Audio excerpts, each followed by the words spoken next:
How to buy a $3 million airplane through real estate.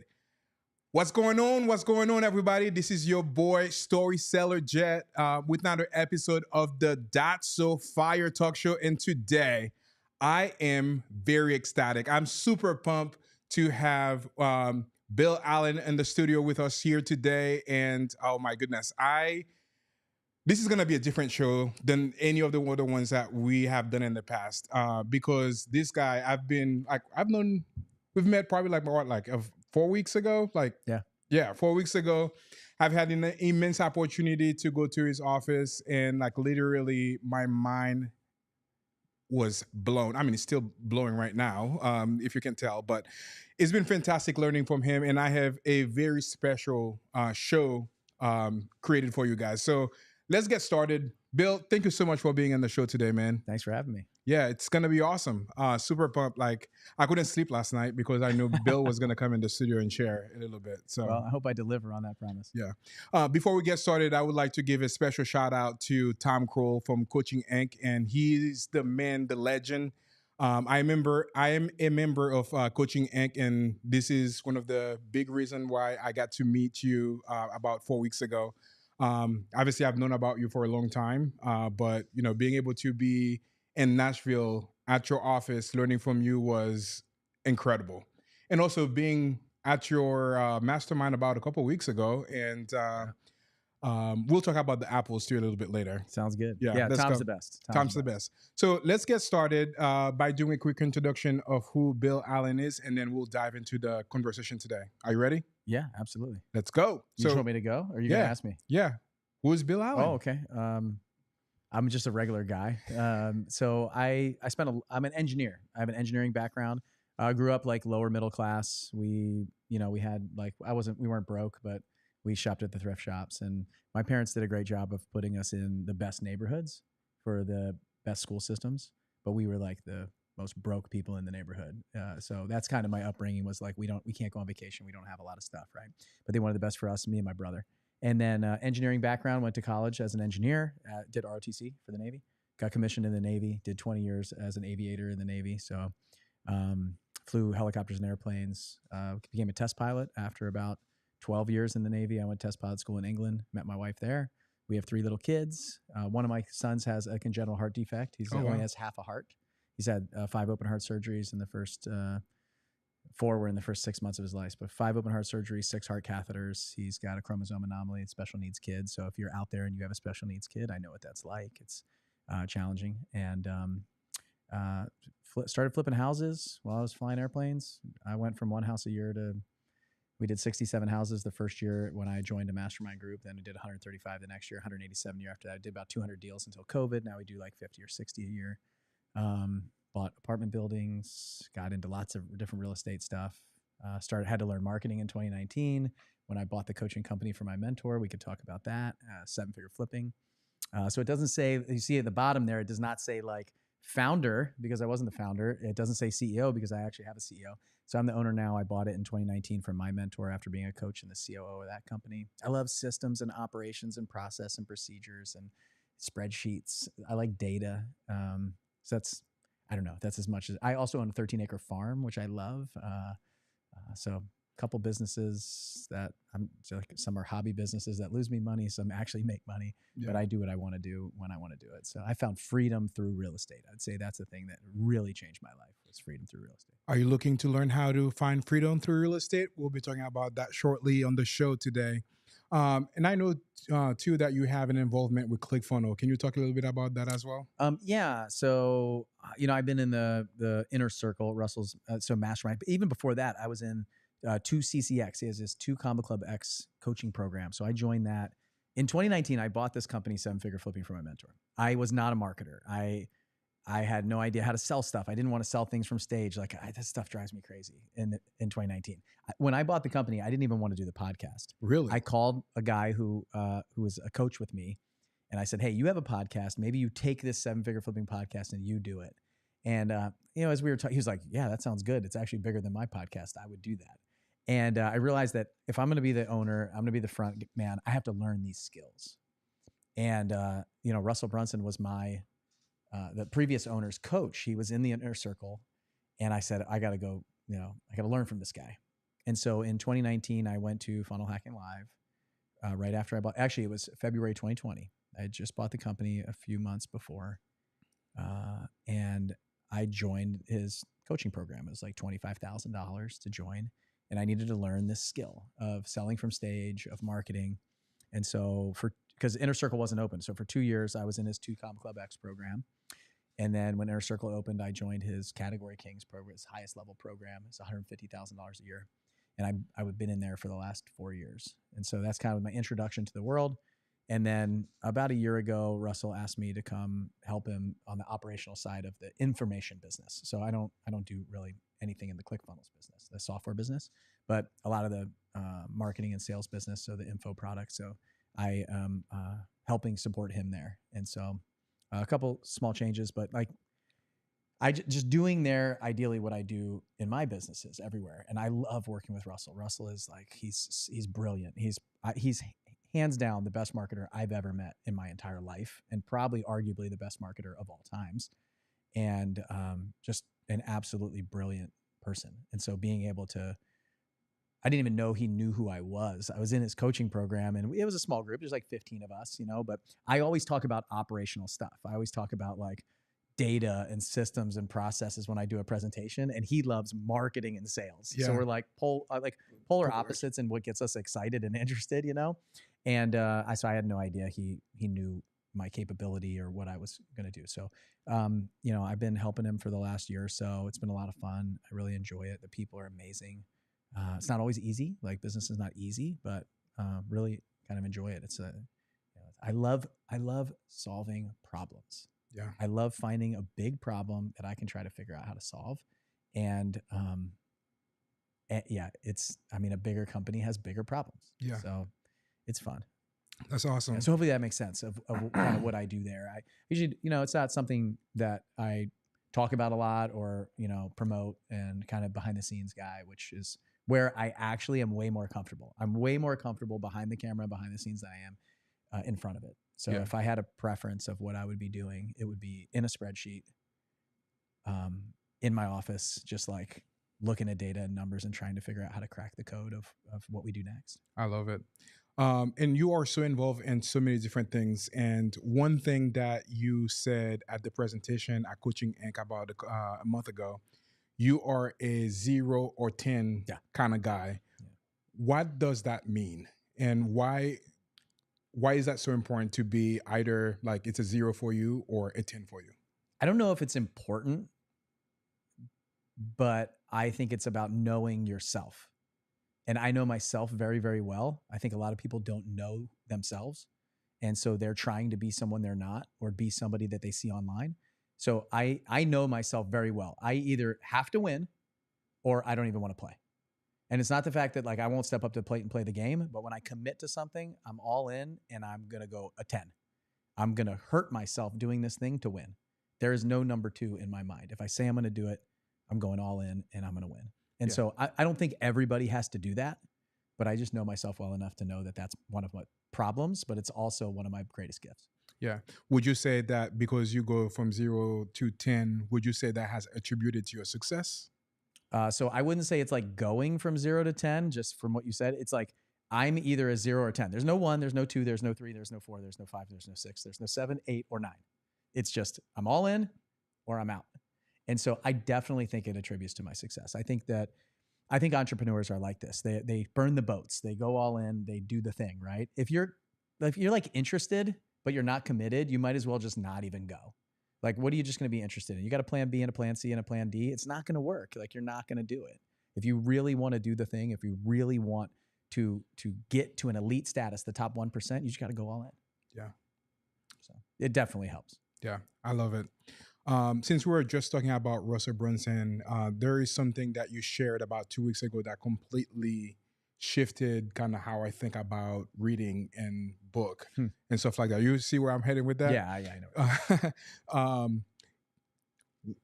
So a lot of people make the mistakes about, reading 10, 15, 20 books a year. Why do you think that's a mistake personally? Well, I think it's it's like a feather in the cap. Like people are bragging about it. They read a book, but they don't actually do anything with it. So I believe in the prescription mentality. Like if I have a problem, I'm going to get a prescription, and then I'm going to have to go through that entire prescription until I solve my problem, right? And so I think your wife's a doctor, right? Mm-hmm. So this is probably hits home. So if I have a problem in marketing, I'm going to go find who is able to fix that problem. It could be a book, it could be a podcast, it could be a YouTube channel, it could be something. And I'm going to watch that and implement it, and then watch it and implement it and watch it and implement it again at a 10, right? Every little intricacy that I missed, I'm going to come back and I'm going to keep going until my problem's solved. I think most people, they'll read a book, and there's so much wisdom in a book. It might take in somebody 10 years of their life to write that book, or to get the concept, and then a year or two to write it. My book took 2 years for me to write. And then you're going to read it, not do anything with it, and move on to the next one and say you read it, but you didn't actually do anything with it. So I like to take that one book and just read it over and over and over again and implement it until I've solved the problem. And then it's going to create a new problem. It's a problem solution framework. So now I solve the problem. It creates a new problem. Then I'm going to find that book or the podcast or the YouTube channel that solves that problem. And by the way, one thing that's missed in this concept is you got to go all in on that person, that book, that concept. Don't go read 4 books and try to implement 25% of each. And this is the problem. People are on YouTube right now. They're watching 10 different coaches that are giving them all like similar advice, but different. And that's why they're not seeing results. They have not gone all in on their one person. When I chose Russell, I went all in on Russell. Like I was not listening to all the other marketers to try to figure out what they were saying. I went at his perfect webinar, his Expert Secrets book, I have read probably 50 times over and over and over again. The thing's worn out, highlighted, and then I'll go back to it regularly. It's basically like an encyclopedia for me. And so the problem is you're just listening to too many people. And that's why you're not getting the results that you need. If you're going to join my community, you need to go all in. Like turn off the noise. You don't need to listen to 4 podcasts, listen to 1. These guys follow you on here. Just listen to Jet. Like just whatever you say, just go do it. Like if I'm paying you to coach me, I need to go all in on your stuff. Like if I do 80% of what you say and 5% here and 5% here, no, that doesn't work. Mr. Miyagi, trained Daniel-san. He only listened to Mr. Miyagi. Didn't know why he was making him paint the fence or sand the floor, all that stuff. And then boom, he wins the tournament in the end, right? And he gets the girl and he gets all the good stuff, right? Yeah. And so that's the problem with coaching right now, and really with society is we're listening to so many voices, and we don't have the wisdom to discern which ones are right. And we think we can figure it out, but we can't. Yeah. To expand to what you just said, why is it so important to have 1 or 2 coaches that you follow instead of getting advice to 15 different people? Because you don't know. Like if you know how to solve the problem, then you would already be doing it, right? So like I have a fitness coach. I just worked out with him on the way here. I'm sweaty. I'm in my fitness clothes, right? I worked out with him. And the reason why I wanted to work out, he's here in Tampa. I want to work out with him in person because we do everything virtual, is I want to see what he does. What is his process? He's going to push me way past my limit, right? But they have a philosophy, and I pay them to implement their philosophy because they're all ripped. They all have 6-packs. Granted, they're like 25 years old, but there's 55, 60-year-old guys in their community with 6-packs, jacked. And I'm like, that's what I want. And I'm going to go all in. I could listen to like a bunch of other YouTube channels, and it would be similar advice, but different. And then their system works if you implement that system. Can you imagine like downloading software on your computer, but only putting like 80% of it and then writing your own code for the other 20? Like it's not going to work. You're probably going to get a virus. There's going to be problems. That's what happens. You got to go all in on one system. Pick the system, go all in on it, implement it, get the results. And then eventually you can start iterating when you've had success. Yeah. And you can become the expert. I love it. To expand on that a little bit, why is it so important for entrepreneurs to care about their physical and physical first? Like for me, like I want to get a 6-pack, and my wife has been already telling me, hey, Jet, you need to get a gym membership. Why is it so important for entrepreneurs to, invest in their physical trainings? Well, I don't know if the answer to the question is what you want to hear. Like it's really important. Every entrepreneur should have a 6-pack. I don't believe that. I think you choose what you want your life to be. Like if you want to be, a little softer, that's okay, right? And so, but what I do believe is that you're never going to be 10 out of 10 all across the wheel. So if you think about, you got family, you got friends, you got fitness, you have finances, you have faith, you have business, all of this stuff, right? It's health, wealth, business, relationships, all that stuff. Your relationships with your spouse. You're going to have to take from some area when you're trying to give to others. So when I was building my business, I got fat and out of shape. Like I spent nonstop all day, every day, focused on my business and my finances because they were crap. Like I didn't have the freedom. I didn't have the money. I didn't have and so I went all in on my business. It got to a 10. And then I realized my fitness was at like a 3. Like I was fat. I was out of shape. I was going up the stairs, out of breath. And I was like, this needs to stop. So I needed to take from my business. Now I found some freedom. I had more time that I could then put towards this. Now, how do I focus on my supplements? How do I focus on my gym routine? How do I get back into it? How do I eat well and eat properly? And I'm traveling. You should have to be committed to it. And so again, then what I did was I want to be 8 out of 10 around the wheel. Like I don't want to have a flat tire in any area. Same thing with my faith. I had to do the same thing with my faith. Same thing with my relationship. My wife asked me for a divorce in 2020. And I'll leave you hanging there to figure out what happened. But in 2020, I was giving everything to the business. I was giving everything to my fitness. I was in great shape, but I didn't have a great relationship. And so that's the problem is there's not really balance. You have to find the balance. So you're talking about, you want to get a 6-pack and stuff. You don't want it as bad as you want something else right now. Mm-hmm. When you want it at that bad, then you will do it. Yeah. And then you'll find the coach and you'll go all in and hopefully you'll listen to what I said and grab the philosophy. But you have to break sometimes to do that and go all in. And so you're interested, but you're not committed yet. When you're really committed, then you will get the gym membership. You will hire the coach. You will do it. And so sometimes our hard-headed people like me, I have to break. I have to have that conversation with my wife, and we have to go into the lowest of the low to get to that place, to go all in on ourselves and commit to each other. We have to do that with our fitness. We have to do that with our wealth and our relationships. Now, your health is probably the most important thing. Like I'm not getting any younger. My body is like, there's not enough money in the world when you're older that you can have that can buy more time or more health or out of a sickness.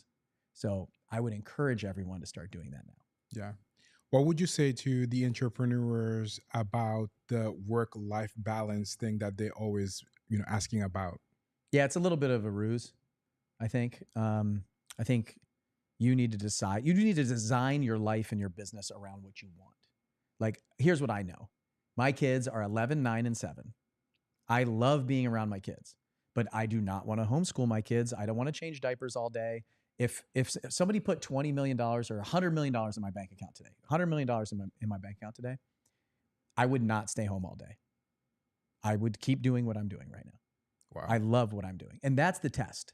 People always come into my mastermind, is 7-figure flipping, and they say, oh, I want to spend more time with my family. And I'm like, okay, well, I dropped $50 million in your bank account. What do you do today? Are you still at this event in Clearwater? Or are you home changing diapers? Like, no, I'm still at this event. I'm like, okay, well, why don't we really define what you want? Because I think you don't know and understand. For me, if I design my entire life around my kids, when they turn 18 and move out of the house, I'm going to be miserable. Mm-hmm. If I'm only living for my kids, then my life is going to suck when they move out and they have a family and they forget about me. Like that's really going to happen.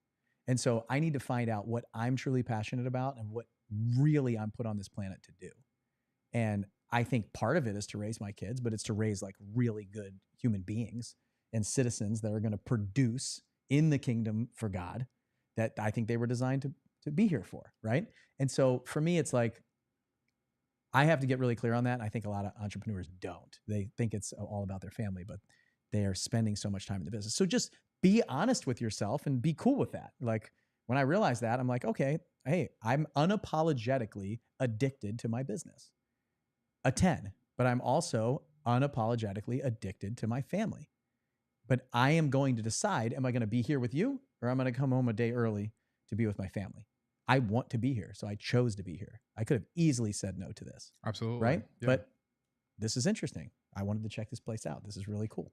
Yeah. And so, and I don't know, maybe if I share one thing with the one person that needs to hear it today, then I did my mission. I carry like good and faithful servant. Yeah, this is actually my mission over here. If we're doing this and one person is impacted by that conversation that we're having over here, that's a huge win in my book. Okay.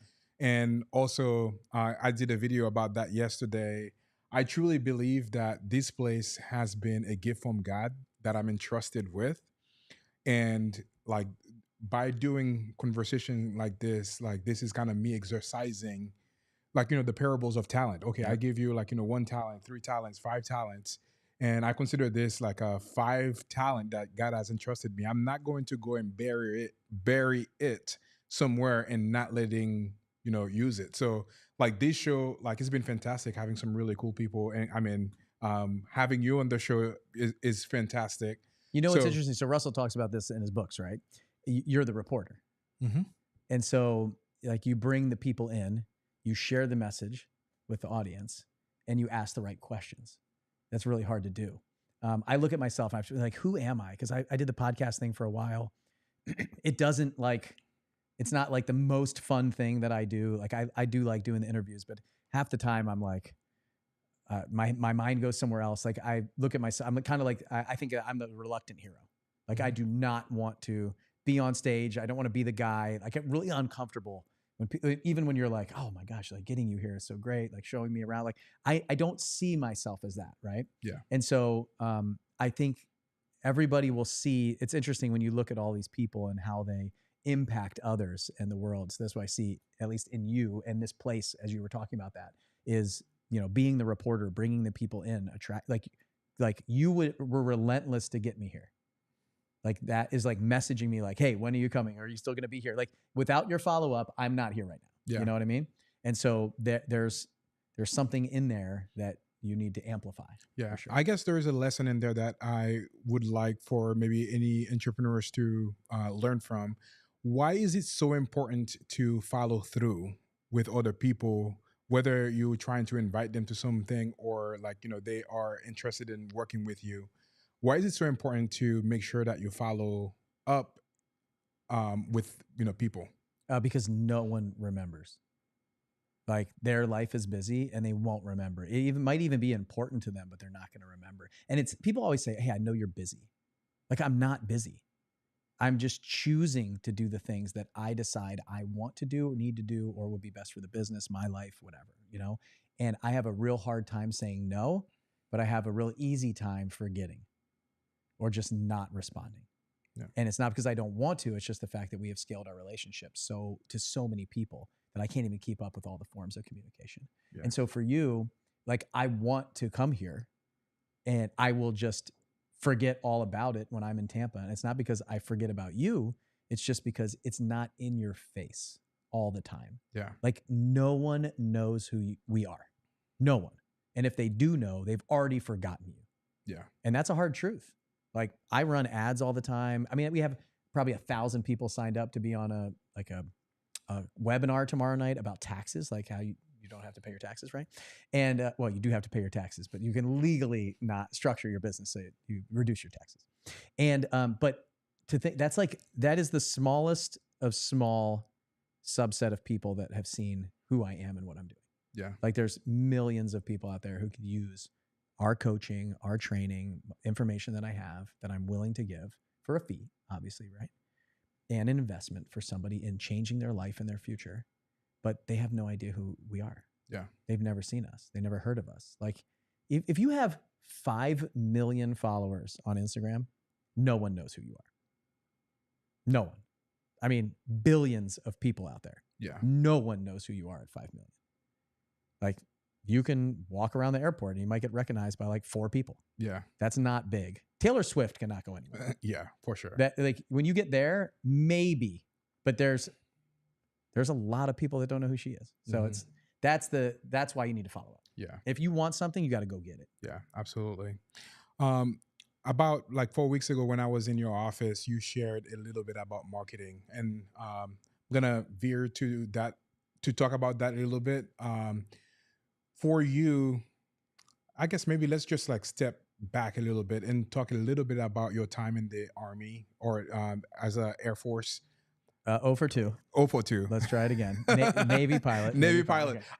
Okay. So I like to say that, being from Haiti, if you notice the super sexy accent, for me, all of it is the same. Navy, Army, and all of it. I still make that mistakes. I almost got into a fight with Adam the last time because I made that same mistake and saying like, okay, you were in the Navy or Army.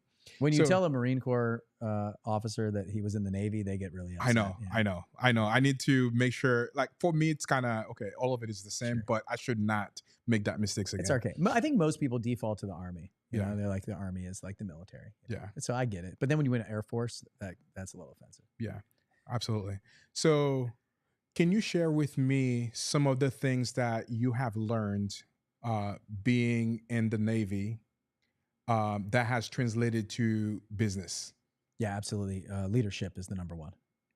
Understanding what leadership is and how to actually lead people. The first thing that people miss is doing the thing is really important. Like when you can actually demonstrate what you're trying to get out of somebody else and they see your level of expertise or your level of work ethic that you put into it. Like I talk about all the time, like I will clean the toilets. Like I don't care. I will do whatever it takes to get the job done myself. And I will show you that. And I will not rub it in your face, but I'll display it. And then you see me do that, you're going to realize the owner of the business is in the bathroom cleaning the toilets after an event just because we have to get this done so we can leave. And that's step one. Then step two is you show a level of expertise that they see that they can also demonstrate. And then step three is really caring about your people.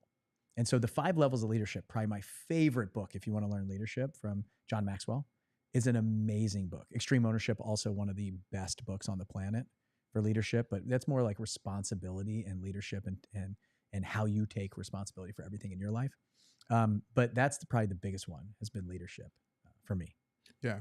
I guess one question I'd like to ask you, since you touched on books, and I know for you specifically, you talk about, hey, go all in one book. But my next question for you, what are the top 5 books that has made the biggest impact in your life?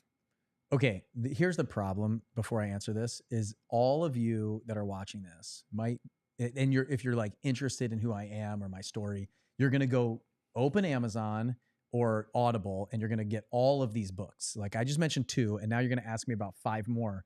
So that's the problem. You're going to go get all these books, you're going to read them, and then you're going to think that you can become me or have the success that I've had because you've read the same books as me. And so go watch Good Will Hunting and see what he thinks about books. Like it's a joke, right? He's like, oh, you read all these books. They made you really smart. You think you're smart because you read these books and you're quoting them and you're talking about what you haven't done. So go out and actually do something. And so the reason why I would say read John Maxwell's book about leadership is because if you want to get better at leadership, that's my prescription to you possibly. If you're not taking responsibility for your own actions, or you're saying, why does my team suck? Or why are we not making enough money in business? Or why can I not find any good people? It's because you have a responsibility and ownership problem. Go read Extreme Ownership. And so I'll give you a couple more that I really like. I will, I promise. Number 1 is Expert Secrets, Russell Brunson. So I talked about that, read it probably 50 times. If you want to be an internet marketer or a front man or woman, you've got to be the attractive character, then that is probably the best book on the planet for that. I'm reading it right now and I can't put it down. So it's fantastic. All the trilogy is fantastic. Totally. It's great. If you have traffic problem, you read Traffic Secrets. If you want to learn funnels.com secrets, is fantastic. So Russell's books are amazing. Extreme Ownership. It's probably the number 1 book that I prescribe for people because usually they don't understand the level of responsibility that they have to have in a business or in their life. And they are pointing the finger. They just don't realize it. And so that is a phenomenal book. I would read it over and over and over if I was you. And then The Dichotomy of Leadership was the follow-up book to that. Also very good. Let's see. John Maxwell's books. I talked about the 5 levels of leadership. Probably one of my favorites there. I struggle in level 2 is like, reaching back and like just catching up with people. I go straight to business all the time. So every time I read that book, I look at that. Let's see. I think everybody should read the Bible. You're probably saying 5 outside of that. That's usually the question that I get on a podcast. My book for real estate, 7-Figure Flipping Underground, I would love to prescribe that to people. I think It's really good for a real estate book and maybe self-serving, but it's totally free. Like they can go to 7ffbook.com and get it for free. You just have to pay shipping. So that's I've read the E-Myth, Michael Gerber. I love that book. That really kind of opened my eyes to a lot of things in entrepreneurship and business to really understand. Let's see, how many is that? 5? I think that's probably like 6. So you're Okay. an overachiever. I got to be over careful here. because you're all going to order those and put them in your cart and read them over Christmas and stuff. So the thing that I will say for these books, you have to have somebody that can speak truth into you. You have to have somebody who can prescribe that thing for you, because you can't usually like self-diagnose your problem. And so like the reason why you go to a doctor is like you're not sure what's wrong with you, right? You just want that expert opinion to tell you what's wrong with you. So do the same thing for books, podcasts, YouTube channels, videos, things like that. It's like, I have this problem. What's the prescription? I will regularly send our mastermind members a prescription when I see their post and I see everybody like, oh, you should read this book or this book or this book. Or I'm like, just no, stop. That's not making, it's just, that's fake progress. You're not actually making progress. Like, read this thing and don't stop reading it and don't ask another question until you solve this problem. And then come back. And so you need somebody like that in your life that can hear what you're saying and where you're stuck and prescribe the solution. Absolutely. I love it. So I'm going to ask you for a prescription for one thing, because I think this is something that is probably the most important right now. So I was in Myron Golden's office maybe a month ago, and he was doing a presentation, and he talks about one of the most important things that somebody can do right now is to improve communication. There's 4 different types of communication: communication with God, communication of what's happening between those 2 ears, so communication with yourself, and then communication with other people. And that can be like doing the webinars, doing the challenges, doing workshop, doing all those events. And then like obviously like doing the podcast and doing all of that. And then the 4th one is communication with AI. So my question for you, what is the number 1 book as a prescription for somebody that wants to improve their communication?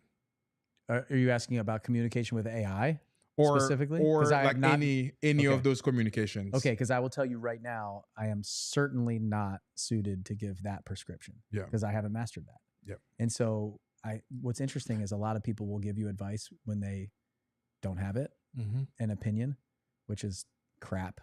Like, I like proven process. So AI is definitely something that I'm looking to get better at. One book that I prescribe for people with it depends if you want sales communication or if you want like relationship communication, like all of these things, right? It's very specific to what you want to do. Because in the very beginning of my career, Crucial Conversations was a phenomenal book that I would prescribe to all of my staff and me, and we were reading it a lot to build kind of rapport, to understand how to have these kind of talks. That's a book that I've prescribed in the past. If it's relationship, there is a woman named Stacey Martino who I think is brilliant. She's in the ClickFunnels world for a long time, but they wrote a new book recently called Missing Piece. And that would be a book that that I would prescribe to somebody who has a relationship problem, with their spouse or their kids or friends or family or those kind of things, and build relationships. If it was sales, there's a lot of sales books that I think are, I'm blanking on he was an FBI negotiator. I know who you're talking about. I'll get it in a second, but there's so many books running through my head that, and I actually gifted somebody that book. It's okay. I'll come back to it. Somebody in the chat, somebody in the live stream right now is like, you idiot. Can't remember. Chris Voss. Thank you, Adam. Thank you, Adam. Yes. Adam. By the way, there is a very important question that I need to ask you over here. And I think everybody wants to know about that question. Who is your favorite partner? That's actually a challenge. I think Adam is amazing for sure. Adam Whitney is brilliant. He's been incredible partner of mine. But I have a lot, actually. I started with just me, and I was anti-partners forever. And I was like, I would always look at people and be like, why are you giving away 50% of your business to somebody else? Like, it makes no sense. It's very much, you know, I'm gonna keep it all. I'm the guy. And I pretty much couldn't do anything that I'm doing right now without some of the partners that I have. I've had some bad ones and I've had some great ones. Adam's definitely a great one. And so favorite is tough. I mean, I have a great partner up in Kentucky for some of the houses that we do. I have some great partners on the board with me at Seven Figure Flipping. You know, it's just, I have some great partners in the apartment buildings that I've done. And I look at things like more in, I just say, be careful with who you partner with. I don't know if we want to go down that road, but I would highly encourage you not to partner in the beginning and kind of ease into it. Adam and I kind of just jumped into it, and I just knew though that guy is a rock star. So definitely one of my favorites, but it'd be tough. I don't want to hurt anybody else's feelings. Yeah. There you go, Adam. Never split the difference. Never split the by Chris Voss. Yeah. So I guess my follow-up question to that: how do you ensure that you select the right partner for your business? Yeah, the first thing that I would do is I would ask myself, is this something I can hire for instead of a partner? Because if you're, most of the time, new people in business are partnering for safety, not for increased growth or increased business activity. So 1 + 1 = 1.5 in that case. And it just means that I'm not the one who has to take all the risk. There's somebody else that's sharing it. And so I would be careful in that situation because you probably don't need it. There's probably somebody you could hire for I would say strengthen your strengths and hire out your weaknesses. So most people are like, I need to strengthen my weaknesses. That is a load of crap. That is not true. You do not need to learn everything and get strong in areas that you're weak just because other people are strong there. You're not going to be the Renaissance man or woman and do everything. And so I know my strengths. I know my weaknesses. I'm usually trying to hire out for my weaknesses. And then a partner should throw gasoline on the fire, like jet fuel, right? 1 + 1 should = 10. They're bringing something to the table that I don't have that's going to really exponentially amplify what I'm doing. Love it. And so that's the difference. And and I would ease into it. I would joint venture. I would do some things together. I would start slow. I wouldn't just jump into an LLC together or things like that, because you will inevitably go a different direction. Like, it's almost impossible in the future not to have to split this thing up at some point, even 20, 30, 40, 50 years from now. There is a point where that's going to change. And so Mike Simmons is one of my partners, actually. He gave some amazing advice at our event, Flip Hacking Live, like 4 years ago. And he talked about the age of the partner. Do they have kids? Do they not have kids? Are their kids the same age? Do they have the same goals as you? Like, so many things in there that are really smart. He's like, can you imagine if I'm 45, and then if I partner with somebody who's 25, our lives are insanely different right now. Totally different. Yeah. And in 5 years from now, I might want to be slowing down or speeding up. I have no idea, but they might not even have a family or be married or anything. They want very different things. And so do I. So there's a lot that goes into it that we don't think about, and think about the end in the beginning. Yeah, absolutely. That was great advice. I think we should have titled this like side chat or advice by Bill or something like that. Mm-hmm. This is so good, man. This has been fantastic. For anybody watching this right now, if you have any questions or anything that you would like me to ask Bill, feel free to add them in the comment, and hopefully I'll be able to address them. But yeah, feel free to add comments. Obviously, I had some, fantastic question by Adam over here already, but he's got like a little cheat sheet over here, and I'm like, so my back to the wall. Absolutely. So yeah, if you have any questions that you would like Bill to answer, feel free to add them in the comments. So you actually got like 50. So I have like 50 questions, and I've not even asked one of them. That's how really? amazing this has been. I thought we were going through all your list of questions. No, not at all.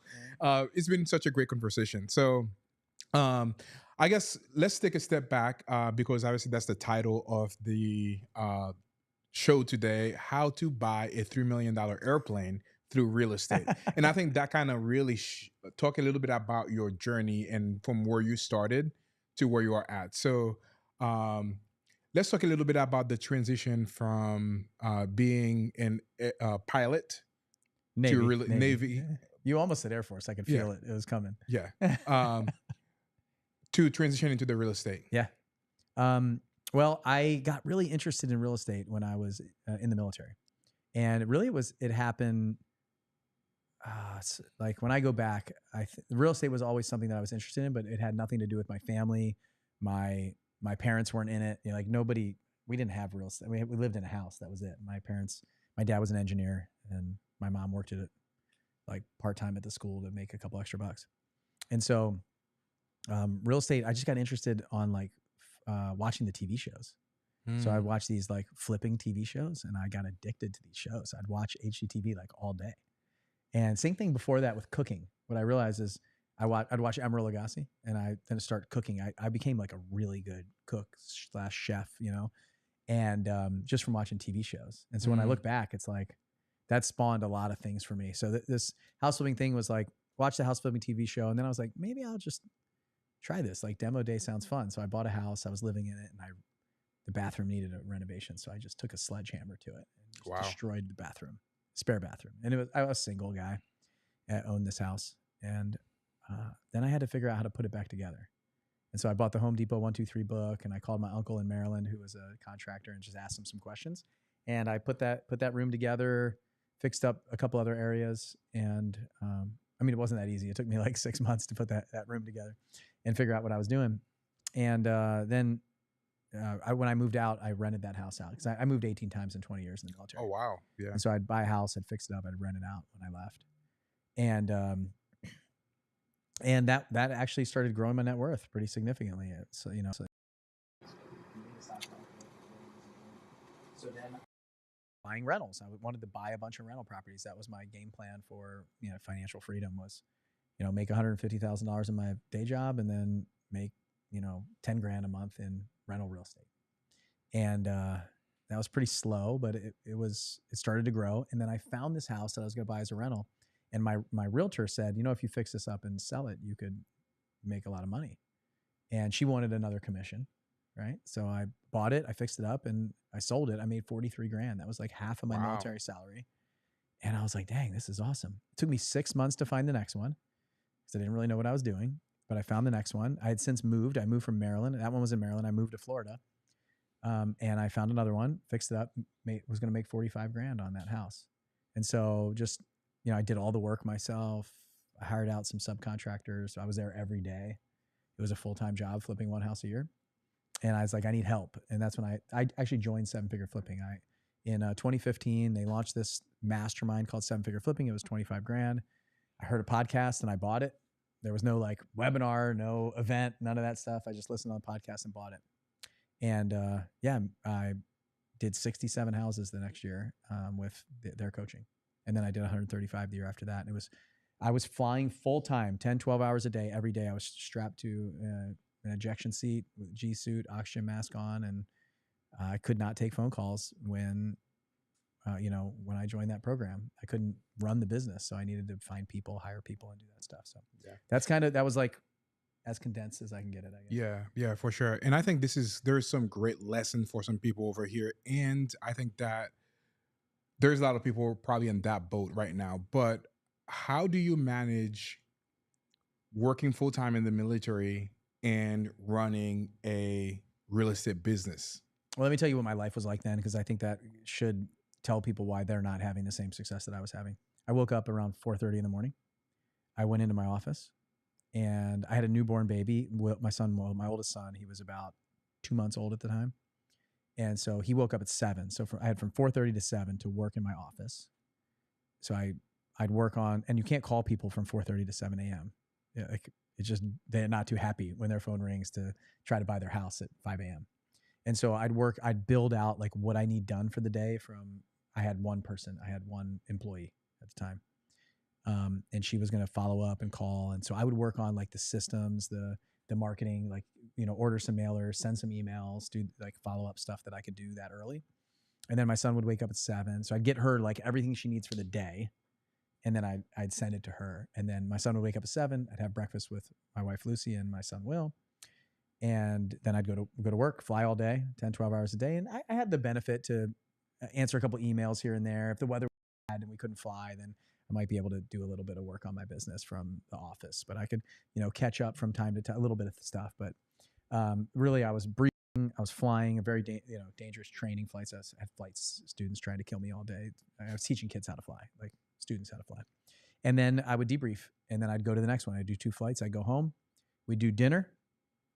I'd play with my son Will, and we put him to bed at 7. My wife was like sleep coach. She was 7 to 7. He went to bed at 7 p.m. And then at that point, I went back in the office. My wife went to watch TV on the couch, and I went back in the office until about 10:30. Wow. And I did that every single day for a year. For a year. Yeah, at least a year. And I mean, that was I had really. I'm not saying we like sacrifice everything. Like we still like went to the park in the weekends, but the weekends I might be going on appointments. But I was working full time on that business and full time in another job. And so I think that's the dedication that a lot of people miss. They're like, oh, I don't have any time. I'm like, don't ever tell me that you don't have enough time. Like you have way more time than you think you have. You're wasting it on something else. So I just didn't waste time. I spent all the time intentionally. And I told my wife, you're not going to see me much for this year, but I'm going to build a business that allows me to not have to work if I don't want to in the future. Boom. Tom sent me like one of those like, Victory Bell or something. I've been wanting to like, put it on a roller so I can like, ring it. I still need to do that, but I need to have like a mic drop in here too. That was really good. And I feel like, I mean, for me, just even listening to that too, like I try to wake up every single day around 5. But for me, my intention for that, I've not been very consistent with it, but the past 2 or 3 days, I've probably done it twice, is first read the Bible, just kind of get my day started from that. And then from then read another book. Like I was reading Expert Secrets by Russell Brunson, doing that in the morning. But you just share something that is super valuable here, because now like I have a meeting with my EA at like 9 o'clock every morning. But sometimes I'm even like struggling about like, some things that I'm going to share with her so she can help me with. By just sharing that, kind of even thinking about that in my 1 to 2 hours before the kids wake up to get them ready to go to school, kind of figure about that. What are some of the priorities that I'm going to have that I can delegate as well to other people? So thank you for sharing that. That was great. You said something, and so you said something that I heard. You said, I try to do that, to get up at 5 a.m. every day. Yeah. The reason why you're not having success is because of what you said. I try. Like there was no, was not trying to get up at 4:30. I was getting up at 4:30. Yeah. I will get up at 4:30. Like I have no choice but to get up at 4:30. So you have you're okay with not doing it some days and doing it other days. That is the difference between interested and committed. And I'm not trying to like directly call you out, but this is the problem. This is the problem that we have. Yeah. And when it becomes important to you to actually do it, you have to do it. Like there's no choice. And then you get into a rhythm and consistency, and you do it every day. And then there's no I try. Then you say, this is what I do. And my routine is no longer get up at 4:30 in the morning. Like I don't set an alarm. I get up whenever I want. I set my alarm for 6:15 right now because my son gets up at 6:15 and he does not need, I need to be up like 6:14 so he doesn't see that dad's in bed. Dad's awake when he gets up. Like I am awake. I'm ready. I'm making him breakfast. I'm hanging out with him. Like he doesn't get up before me. It doesn't work. Like there's no try. But my life doesn't dictate that anymore because I don't really like getting up at 4:30 in the morning. Like I'd rather just wake up whenever I wake up. And I'm pretty early riser. I'm a morning person. But see, words have meaning, right? So Tony Robbins talks about this a lot, right? Is what you say is what you believe, and what you believe is what you say is what you think is what you believe. And so that's what I'm talking about. You need to have somebody who can hear you and listen to you and pull these things out to say, this is what's wrong. Yeah. Because otherwise people are like, the rest of our people in our lives would be like, 5 o'clock, that's pretty early. You might want to sleep a little longer. You might get sick waking up that early. Those kind of things. Like, do you want to get up at 5 a.m. every day? Would that help you? Would it help you to get up at 5 a.m.? 100%. Would it change your life? 100%. Would it change your business? Absolutely. Then why are you trying? What are you trying for? Yeah, mostly it's because I have a 6, 4, and 2-year-old. So most of the time, the 2 and 4-year-old climb in our bed and just like, like the 2-year-old mostly, her head needs to be like, right on top of me when she's sleeping. So like because of those times, like sometimes I don't get like, a good night of sleep. So I just like, okay, I'm gonna take the extra, like, Do you guys third. see everybody watching this? Do you see what's happening right here? Now Excuse. we're getting an excuse. We're getting an excuse. So do you want to sleep in or do you want to get up at 5? I mean, that's it. Yeah. And it's like, so we have to stop doing that. Like, Yeah. because we will make excuses for why we didn't do the thing that we know we need to do. Yeah. And so, I mean, there's a lot of solutions to that. Get that 2-year-old a sleep coach. Get her out of your bed. It's your daughter? Yeah. Yeah, get her out of your bed. She shouldn't be in your bed. I have 3 unless you want them unless you want them all in your bed. No. If you want them all in your bed, cool. Like that's fine. But if you don't want them all in your bed, don't accept the fact that you think they have to be in your bed because they do not. Yeah. Like I just don't believe that all these things are true. So that's one thing I think that's really powerful. Part of my success, I would say, that I don't see in others is I'm not willing to accept when we say something is like absolute. Like this is the reason why I can't do that. Okay. All right, why do we have to accept that? Like is that okay? Is that what we want? If it's not what we want, let's go fix it. And it's going to suck. Like I remember when my son, we were sleep training my son. And half the people that are watching this will be like, that's not okay. I love my son sleeping with me. I do not love my son sleeping in my bed. Like, I don't think they should be. That's not my belief, right? Don't sleep in my bed, dude. Like, sleep in your own bed. Yeah. I mean, you're going to create some serious codependency with your parents if you do that. So, like, we had to go through a struggle of months and months and months because he was awake. He was crying. He was doing all these things. Like, he was awake all night. And I kept waking up and I was like, how do we solve this problem? Do you know what I did? I found a coach, a sleep coach. We paid a lady, she lived down here in Orlando, Tampa area, to train my wife and me on how to train our son to sleep. My kids go to bed at 7. They get up at 7 every day. Still at like 9 years old, 7 years old, when their light turns green, they get out of bed and they come downstairs. Wow. So it's like that. I mean, that has changed. That changed my entire life to do that. Everything comes back to a coach, a philosophy, a system that has been injected in my family. A family is just like a little business operating system masquerading as a family. Walter Bond, one of the best public speakers on the planet, said that a family is a business, like his family is a business masquerading as a family. So they run family meetings. They have a system. They have a process. They have procedures. Really cool stuff. So. Yeah. All right. Sorry, I just went off. I absolutely love it. And I would love to talk about systems and processes too in a few minutes. But there is something that I want to ask you that you shared 2 weeks ago in your mastermind, and that was like incredible. And you came up with all of that too while you were flying down from Nashville to here. It was about creating a system to delegate things to your EA. What is the best way to delegate things to your EA to make sure that systems and processes are followed through? Because I mean, I'm trying to ask that question so we can piece that as a reel later. But can you share with me the amazing system that you shared at your mastermind as it relates to delegating with your EA? Possibly. I don't have it memorized, so it's a documented procedure, right? But I may or may not be the best person to give advice around executive assistants. I am on executive assistant number 10 right now, and previous executive assistants may even watch this. And so the reason why I have such a problem, I think, is because I'm half crazy and I'm a 10, not a 0, not a 9, not an 8, not a 7. And I have very high expectations, especially for somebody that I'm going to spend that much time with.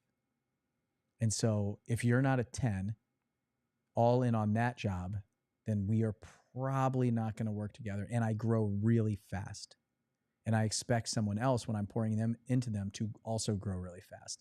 And I'm also unapologetically going to say things like I said to you of, why is your 2-year-old sleeping in your bed? Like, let's fix that. Yeah. And I'm always looking for this problem or issue, right? So I think if you are to manage and delegate things from your life. What I like to do is I like to build the system first. So what I realize is most people, and I've wanted this too. I wanted my executive assistant to come in and onboard me to their system. Like, you're the executive assistant. Like, you tell me what you should be doing. Like, watch me. So my onboarding is like, sit around, watch what I'm doing, and then take things off my plate as you see them happening. And I've tried to do that 10 times. What I realize is that's probably not the best onboarding or training environment for somebody. I think they need to see the system. They need to see the system executed, and then they can operate the system. And so otherwise, they're probably already doing the job that I'm doing, and their brain probably doesn't work like mine. And so, and they don't know what I want, and I'm trying to get them to read my mind and all of those things. So, and this goes for anybody, not just an EA, but anybody in your business. It doesn't mean you have to do everything all the time, but you probably are the visionary and the brainchild of the things that you want done. So very simply, the key is to simplify the system that's being created. All it is just documenting a couple steps, giving it to them and saying, okay, this is what I need you to do. And then if you need any changes, make an adjustment. So what I like to do is I like to do it while they watch me do it. And then I want them to do it while I watch them do it. And then they can go do it on their own.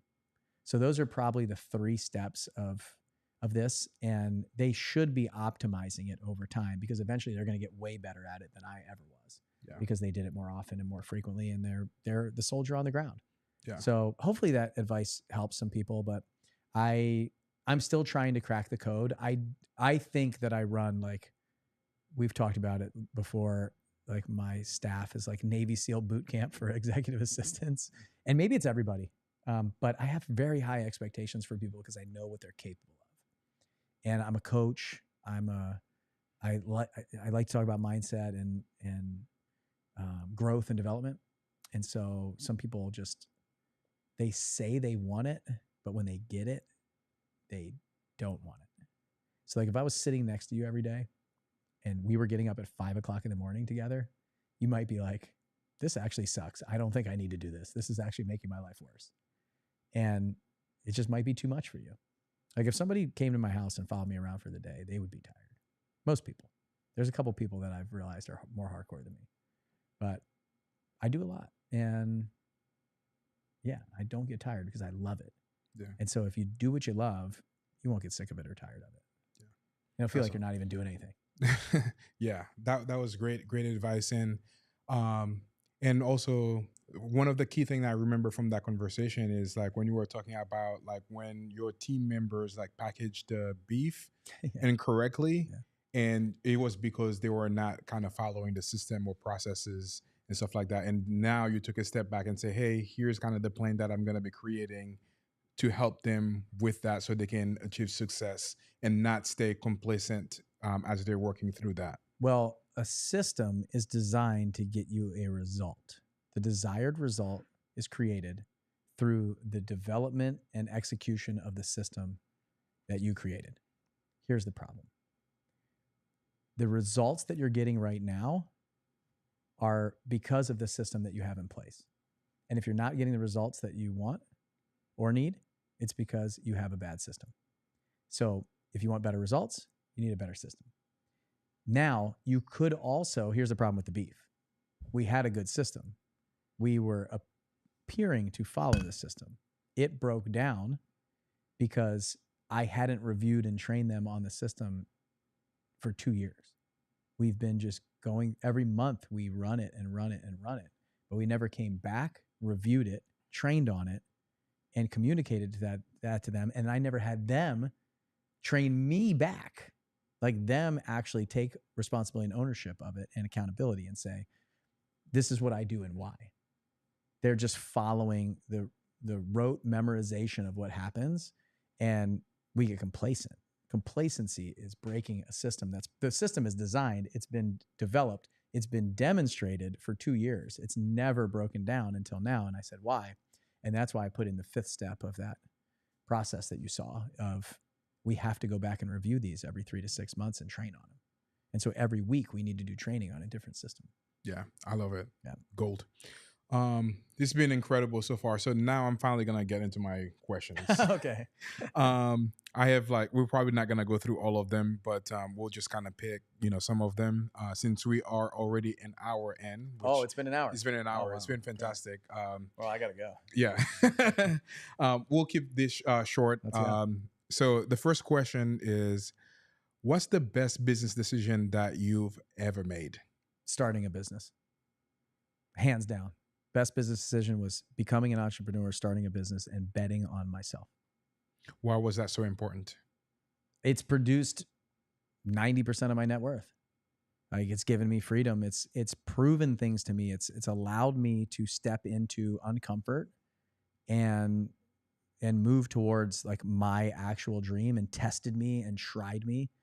What is Elon Musk says, being an entrepreneur is like eating glass and staring into the abyss.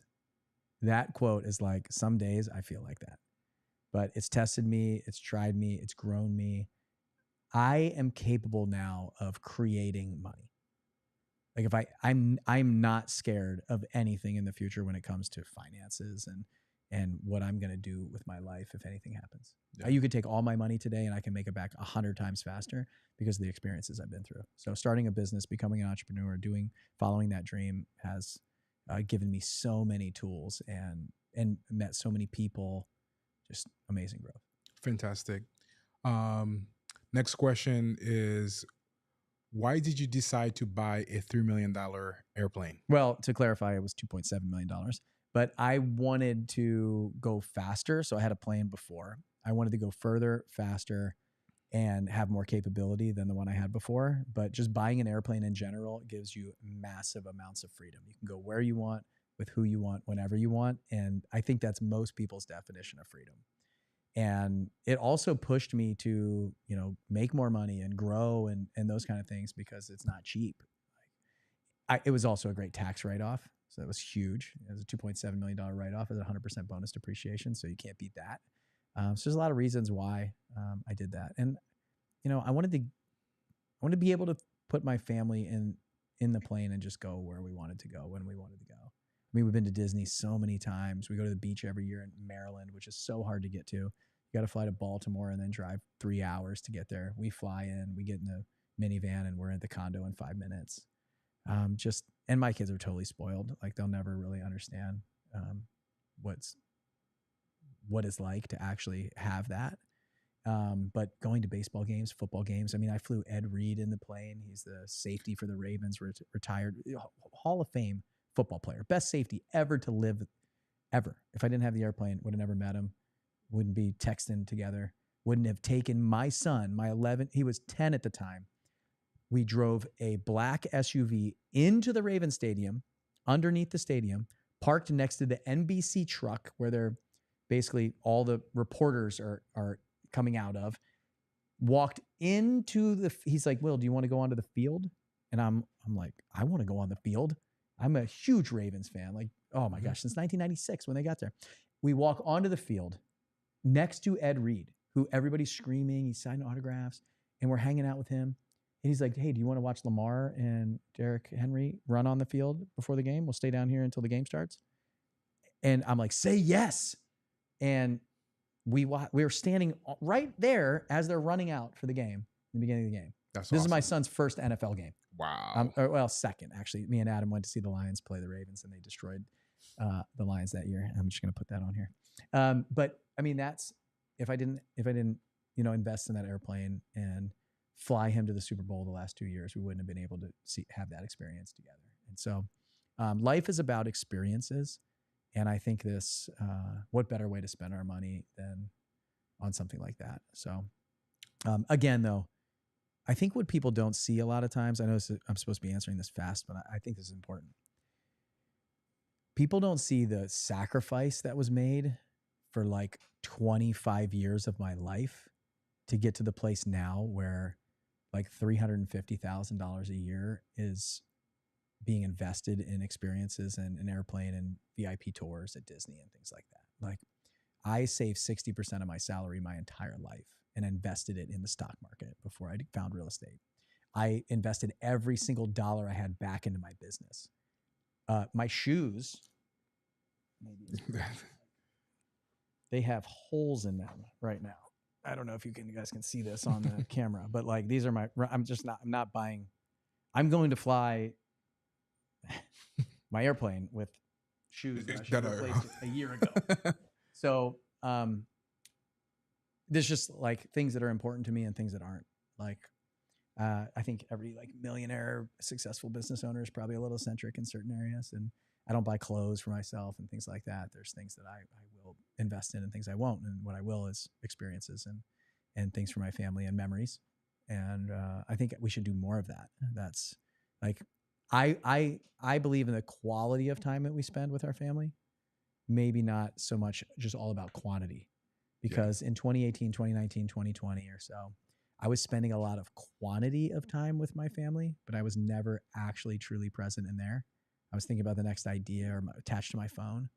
And so I really think about the quality of time that we can spend together, even when it's hard, when they're little right now and they're crazy. So hopefully that makes sense.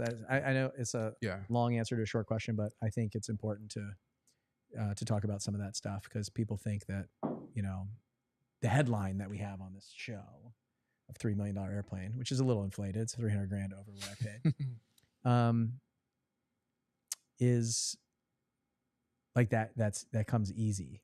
Like, you didn't see the 40 years probably of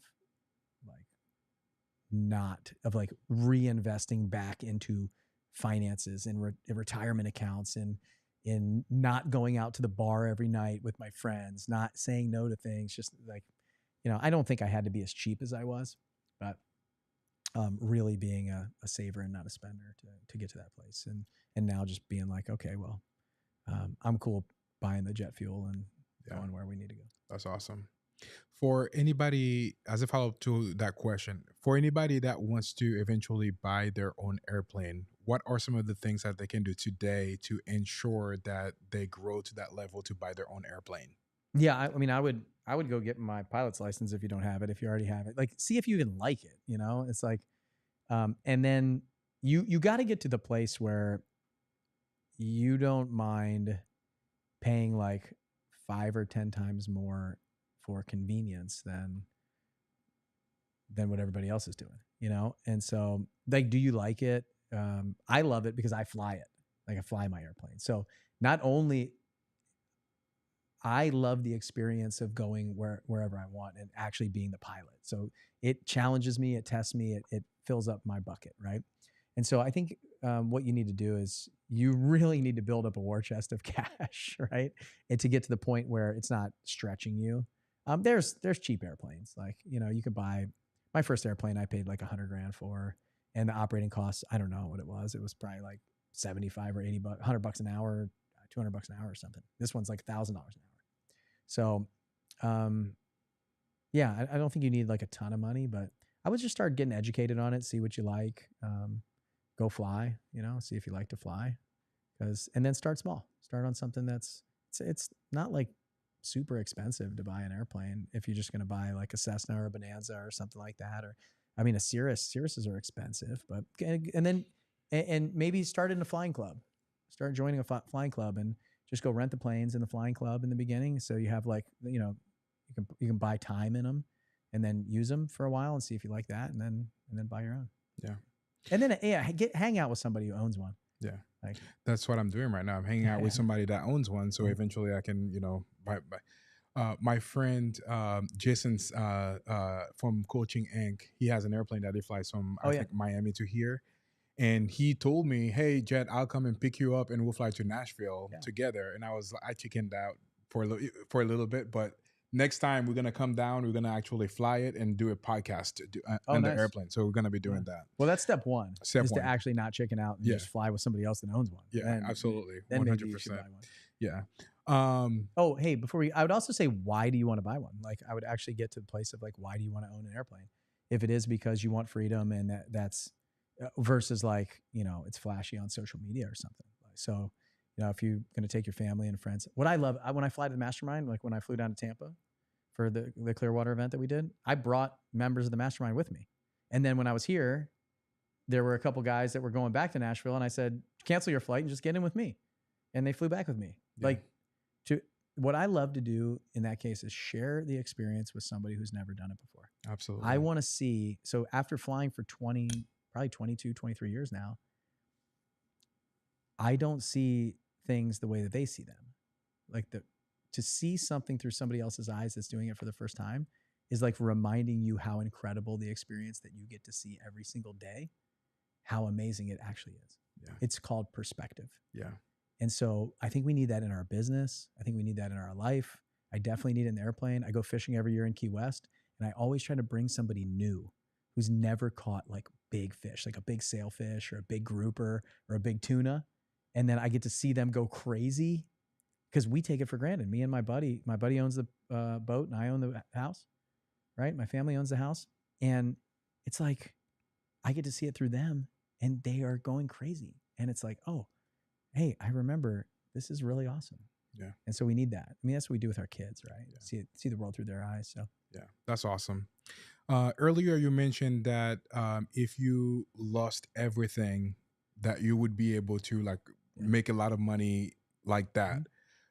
If you did lose everything, what are some of the first thing that you are going to do to get back to, growing your business? Yeah. You only have to become a millionaire once, because once you have, then you take it all, you can become a millionaire 10 times faster. And so you'll never not be one. That's really cool. And what I would say to make sure that this resonates with everyone who's watching it is you have to pick your experience, your superpower, and go all in on that. So for me, like I know real estate better than 99% of the planet. So I would find something in real estate something that I had a massive leg up on. Like, what do I have a massive leg up on the average human being? And what am I best in the world at? And so it would be like building a system around real estate. So it just, whatever the market dictated at that time, like you drop me in anywhere USA on the corner of any street, and I would just go figure out how to make money. And so for me, it would probably be like hustling to find a deal. I know how to put together deals and find some distressed seller that I could help out and work out a deal where I can make money. And then I'd take that cash and then I'd reinvest it back into maybe some marketing or the next thing. But I just take like one deal at a time. Might be a house or an apartment or like whatever I could figure out fast to do. And then I would just start scaling that up. I'd build a system around it. I'd do 2 or 3 of them. I'd start putting money in the bank, and then I would live way below my means. I would not spend any money. I would put it all back in the business and just grow it to the point where, I could build a system that was repeatable. I love it. What were your biggest lessons that you've learned along the way to making your first $1 million? I need people. I tried to do it all myself for a while. I was really hesitant to hire anybody. I know it might not sound like that now, but back in 2015, my coach was like, you need to hire somebody because you have no time. And I was like, no, I'm definitely afraid to hire somebody. And usually the thing that you're resisting is the thing that you need to overcome to break through, to hit the level of success that you're actually capable of doing. So whatever you're saying no to right now, whatever's popping in your head of like, oh, I'm really afraid to do this, that's the thing that you need to master. And so for me, it was hiring people. I didn't want to be responsible for putting food on their table and paying their salaries.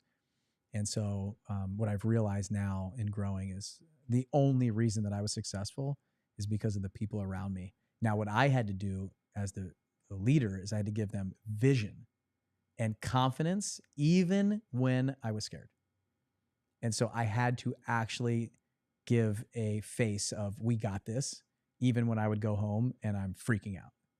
And that's what a good leader does, is when they're unsure, but they know they're like 2 feet from gold, they just keep pushing with a smile on their face and grit and say, we got this, you got it. And so it took me 4.5 months to get my first deal.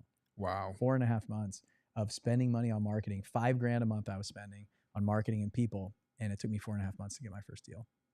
And so most people would quit after 2 or 3 months. And so I had a smile on my face every day, but I was freaking out in the background. Mm-hmm. And so that's what I would say. People are the thing. People are the real system in any business. Yeah.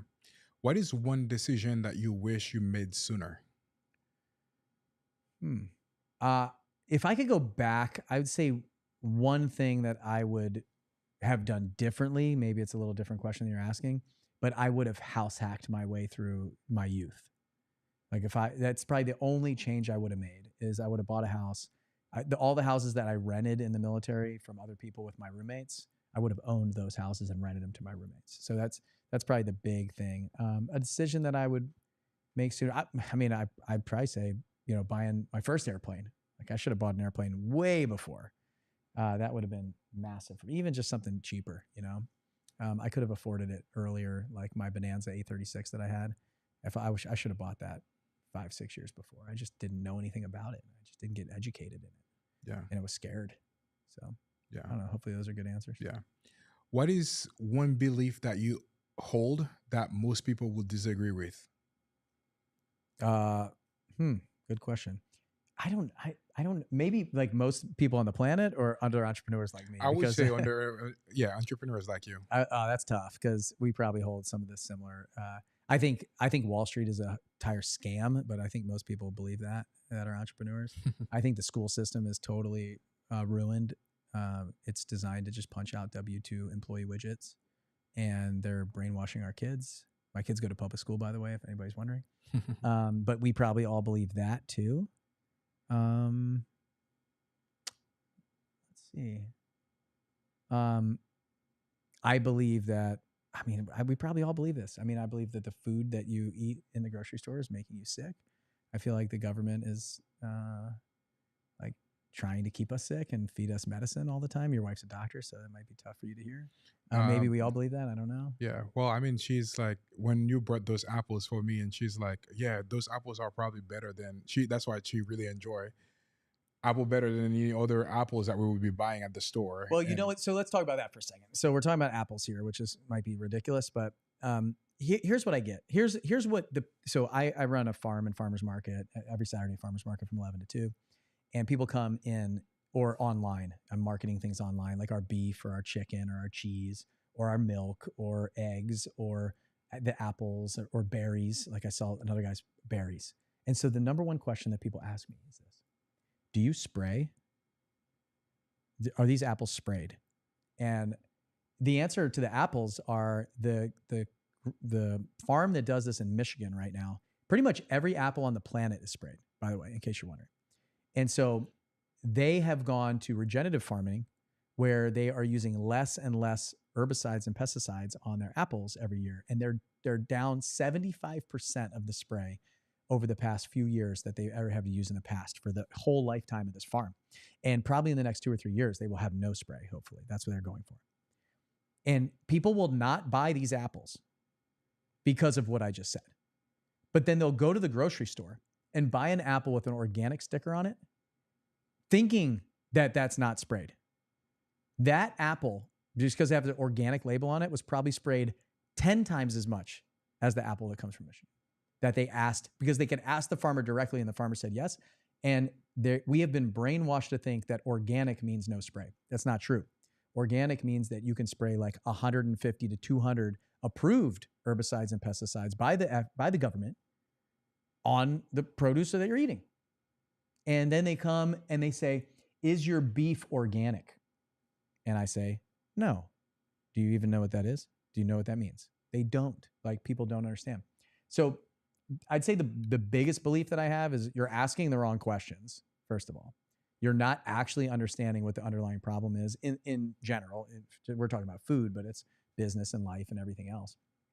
But like, and then you don't buy the best stuff on the market, and then you go back to Costco and buy the thing that has an organic label on it. Because so much money has been pumped in by the government to make you believe that organic is better than non-organic. Knowing the farmer and the practices and what they do and what they spray and what they feed the cows and how they raise them, and the fact that you're eating one beef versus 1,000 thrown in the same meat grinder to create the ground beef that you have. And if one's sick, it's gonna be in your meat. Yeah. And that's why you're sick. That's why you have skin problems. That's why you have gut issues. That's why all these things are happening. So I think maybe the belief is the fact that we just don't want to get educated, or we don't want to see what's really out there. So so food is probably like really a big belief of mine. I don't know if other people have that, but like people, I mean, these are just average everyday people who think that they're asking the right questions, but they've just been totally brainwashed. And like, I can't talk them out of their belief system. It's like cows have like 4 stomachs. You think that if they eat some like GMO grain, they're like, is the grain that you feed the cows non-GMO? I'm like, I can't say that. There might be some GMO. It comes from byproducts of the Jack Daniel's distillery that gets ground up in their grain feed, and they could eat it, and they have like 4 stomachs, and I don't know that it's going to go to the beef. It's not like eating GMO corn. Like, oh my gosh, like what are we even talking about here? This is if you don't buy this beef, what are you going to buy? Yeah. Like, I don't get it. Yeah. I don't understand. So I'm sorry. I just went on like a no, tangent, totally cool. I think the thing is we're just asking the wrong questions, and it goes into business too, because they come into these coaching programs or masterminds, and they're asking the wrong questions. It's like, I think better questions produce better results for you, better answers. Yeah. Yeah. And it goes back to what we talked about earlier about Myron Golden saying communication is one of the biggest skills that anybody can invest right now. And that includes asking better questions. He's right. Yeah. He's right. I hear that from Myron a lot. Yeah. Why did you decide to start a farm? In 2020, after my wife asked me for a divorce, we went through like big challenges, right? Big challenges together. And coming out of that, I got her a horse for Christmas named Nutmeg. And this horse we put on another farm that was like 5 miles away. And behind our house, there was this 13-acre grass plot with a house. And I was like, when we bought our house like 2 years before, I was like, I'm going to buy that property one day, right? You know, this one day thing, like the manana principle, like manana, like when. Manana. And so I was like, one day I'm going to do this. And you know, one day always has to be forced to come. So I was driving over to see this horse. It was just so majestic. Like this horse was running with these other horses. And we would drive over there, me and the kids, and Lucy would ride the horse, and we'd kind of watch and stuff. And it's just like, it was so amazing to see. And I was like, I don't want to drive there anymore. I want to sit on my back porch and watch this. I just want to put this horse in my backyard and be able to watch this from my house. And so then I went and knocked on the guy's door and asked him if he was interested in selling his property. And we negotiated a deal. They stayed in the house for a couple of years while he built a house somewhere else. I paid him, cash he could stay there for free. And we turned the place into a farm. And I wanted to eat good food. I wanted my family to know where their food came from. I wanted to eat from our local bioregion with all the nutrients and health benefits that come from that. I didn't want to eat strawberries year round. I want to eat strawberries in the 2 months that I grow strawberries. I want to eat watermelons when they grow. I want to eat I want to eat our carrots. I want to eat our broccoli. I want to eat our cabbage. I want to eat our food. And I want to know where my food comes from. And we are a legitimate no spray farm. We don't spray anything on our produce at all. I call it Morganic. Morganic. So I own Morganic.farm and a couple other. So I think that needs to be the movement, really. So if anybody wants to champion that movement, let me know. And then I wanted to create a community for the people around my neighborhood. I wanted their kids to come and see where the eggs come from, and see the potatoes actually grow in the ground with like a plant that comes up. Like, I had no idea. I didn't know any of this stuff. I'm not a farmer. Lived on a half an acre my whole life at the most. And so yeah, I just wanted to build a community around it and experience it. Plus, I love to build the party. I want people to come to my place for the party. I don't like going to other people's parties.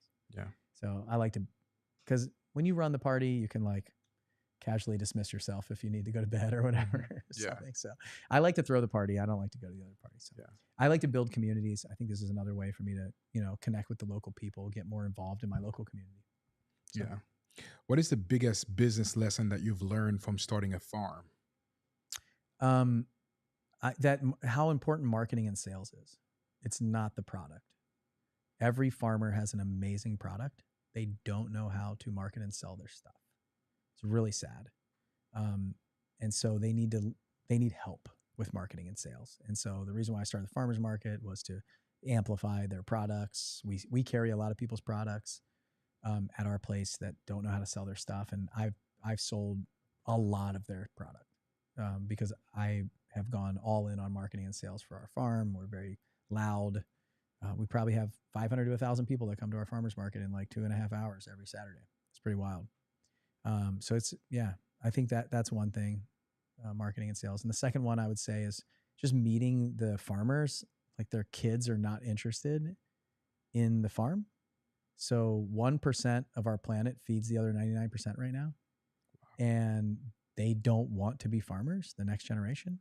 So that land is being sold to developers. So it's going to go to like 0.5%, feeding the other 99.5. And then it's going to go to 0.25%. So our food supply is a major problem. And like Bill Gates and everybody else, like engineering food is not the answer. It is not the answer. And cow farts are not a problem. It's not destroying our ecosystem and our environment. Like we need to get back to where our food comes from and actually make like farming and make that a real business, and people can make decent money. Can you imagine these farms might produce like $200,000 a year in profit? Let's just say that that's the case, because most of them are probably producing zero, and they can sell their land for like $10 million.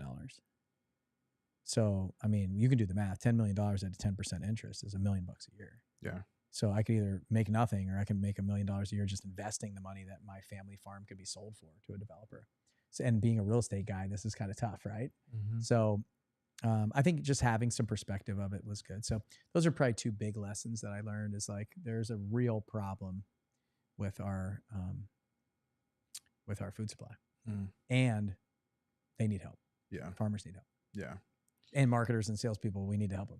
We need to figure out how to and pay, like go to your local farmer and buy from them directly, and just stop complaining about how much it costs. Like, yeah, shut up, stop, just pay an extra 50 cents and you're going to live a lot longer. I tell you what, if I knock on your door when you're 90 and you eat directly from the farm, you're going to look a lot different than if you probably won't even exist if you're eating from all these other places. So. Yeah. Yeah. What is one habit that has changed everything for you? That's a good question. There's a lot of things that are running through my mind right now.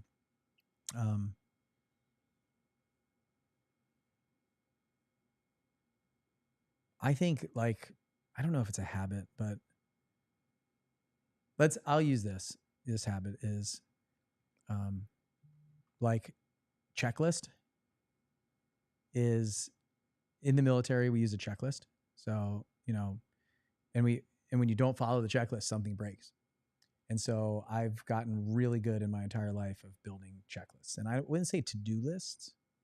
I do some of that, but I would say an actual like checklist, like, and be able to break something down into, this is what needs to get done in this order, and put a timeline to it. So if I have a project, it's like building out a checklist of things that need to get done in what order to be able to accomplish that. And so that's probably one of my better habits. I was going to say like a dedication to excellence and kind of commitment, but I don't know if that's a habit. It's like a habit is kind of like something that happens regularly. The other thing that I would say is a habit of mine is to pay myself first. That I think is really important. It's like being able to pull money out. I would always take money out of my paycheck and put it in investments before I spent any money. So it just came out of my paycheck. Like I don't see it. If it goes into your bank account, you're screwed because you're going to spend it. Even a saver will say, I have this. So I always am putting that money away first. Like January 1st, Roth IRA fill up, max out, and I'll put myself in financial pain to make my investments. Wow. Like I put about $200,000 a year in life insurance policies. It just forces me to push money into places that are low risk because I'm a high risk person, in my life and my investments and where my money goes. So I have some low risk habit formed, forced places to push cash. Yeah. And I fund my investment accounts first before I say I have this left over. So I think that was a really good habit instilled in me and my dad when I was like 14. Yeah. Talking about habits that instilled by your dad, what is the biggest piece of advice that you've ever received from anyone? I would say the best piece of advice that I ever got was just like watching my dad when I was a kid. And he doesn't really give me a lot of like verbal advice, but your kids are always watching you, and I was always watching. So my core values are extreme ownership, stewardship, hard work, integrity, and personal and professional development. Those 5. And every single one of those were in my dad. So when I was growing up, biggest mentor in my life for sure. And so I'll give you an example of stewardship the way I see it. My dad would go out for a run with a plastic bag, and he would come back and it was like full of trash. So he would go out and run, and while he was out there, he would pick up trash and clean up the community on his run and bring it back. Wow. And so while that's not like the biggest piece of advice, it was me just watching someone who takes care of other things and leaves places better than he found them. And I mean, I can go through all of those core values, but it was really cool just to watch. And he didn't do it because anybody else was watching him. He just did it because he thought it was the right thing to do.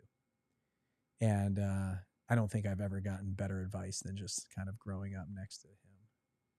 So that's probably my answer. Yeah, that's awesome. That was incredible. One thing that actually I wanted to chat up to you about that was not part of the questions that I'm like going through right now, but about a month ago when I was at your office, you mentioned that you are going to shift business a little bit in the next couple of years, and I already starting you taking those steps by hiring a media person. That you say that you are no longer a real estate company, but you are a media company. Why do you want to make that shift, and why is it important to make that shift? So we've been an event company for the past few years of just thinking about like putting on more and more events to get in front of people, to get them to realize their potential and their capability, and that we're the right path for them to join 7-figure flipping and come into our world, and we'll help them, build a real estate business, flip houses, wholesale houses, buy rentals, do Airbnbs, like whatever they want to do, short-term rental, mid-term rental, whatever. And what I've realized is it's really hard to be known, right? Best known beats best. So I heard Grant Cardone say this like years ago, best known beats best. I've spent for the last like 4 or 5 years, I've been trying to be more known, right? Just like figure out how to make more videos and content and stuff like that. And I'm still the guy who like comes up with the ideas and the strategy, and like I'm learning it. So like I can look at you and your page and your business and all that stuff and give you advice on what you could do better and how you could grow your personal brand and things like that, and what you're best at. Like if I interviewed you for a while, I'd see what you're best in the world. It's really hard to do that when you're looking in the mirror. Like I can't coach myself. And so I've been really struggling with growing, because I mean, it's obvious, right? If you have a bigger following, it just becomes easier. More people know you, more people trust you. It's about trust. Like we build trust through events.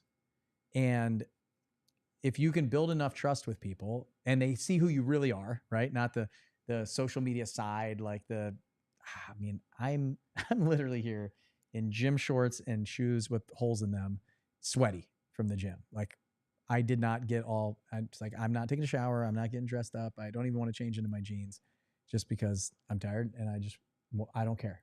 Like I'll just be me. If you don't like it, great, go find somebody else. And so, having a following, a bigger following allows for lower costs on lots of things. You have more authority, you build trust faster. It's just the way it is.